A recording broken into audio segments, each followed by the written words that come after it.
गिरफ्तार नीलम के पक्ष में उतरा संयुक्त किसान मोर्चा, पंचायत कर 3 प्रस्ताव किए पास। पंचायत में नीलम के समर्थन में 3 प्रस्ताव पास किए गए। पहला प्रस्ताव है कि किसान मजदूर की आवाज उठाने के लिए युवाओं को रोजगार दिलाने में सरकार मदद करे। रोजगार की मांग उठाने वाले युवाओं के खिलाफ तानाशाही चल रही है, उसके खिलाफ आवाज उठाने वाली नीलम को रिहा किया जाए।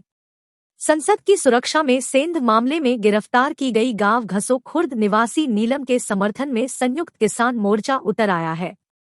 उचाना के तहसील कार्यालय में वीरवार को एक पंचायत का आयोजन किया गया। इसमें मुख्य रूप से दाड़न खाप से सूरजन भान, सिक्किम शोकंद, माजरा खाप से समुद्र फौर समेत अन्य खाप नेता शामिल हुए।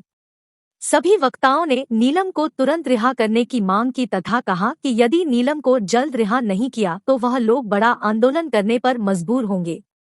धरना संयोजक आजाद पालवा ने कहा कि दिल्ली के अंदर जो घटना घटी है उसमें घसो खुर्द गांव की बेटी नीलम ने अपनी आवाज को बुलंद किया है।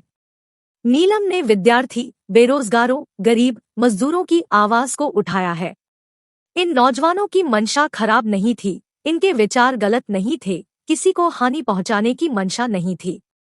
इसलिए इस प्रकार का संगीन एक्ट लगने का कोई औचित्य नहीं बनता है। अगर उनकी मांगें नहीं मानी गई तो फिर खाप पंचायतें पूरे हरियाणा में सभी संगठनों से बात कर बड़ा फैसला लेने को मजबूर होंगे।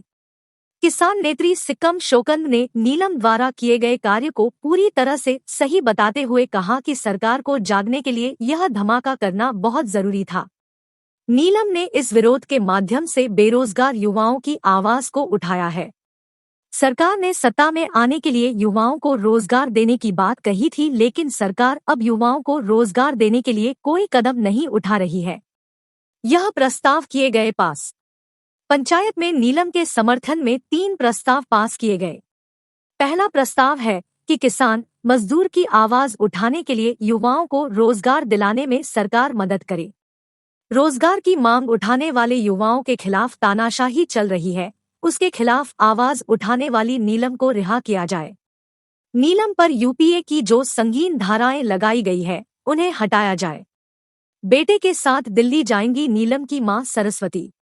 नीलम की मां सरस्वती देवी ने कहा कि जब कोई बच्चा इतना पढ़े के बाद भी बेरोजगार रहता है तो वह निश्चित तौर पर कुछ गलत कर सकता है, लेकिन नीलम ने बेरोजगार युवाओं की आवाज को उठाया है। दिल्ली जाने के बारे में पूछे जाने पर सरस्वती देवी ने कहा कि अकेले उनके जाने से कुछ होने वाला नहीं है। किसान संगठन और खाप पंचायतें इकट्ठा हो रही है और उनका बेटा उनके साथ दिल्ली जाएगा।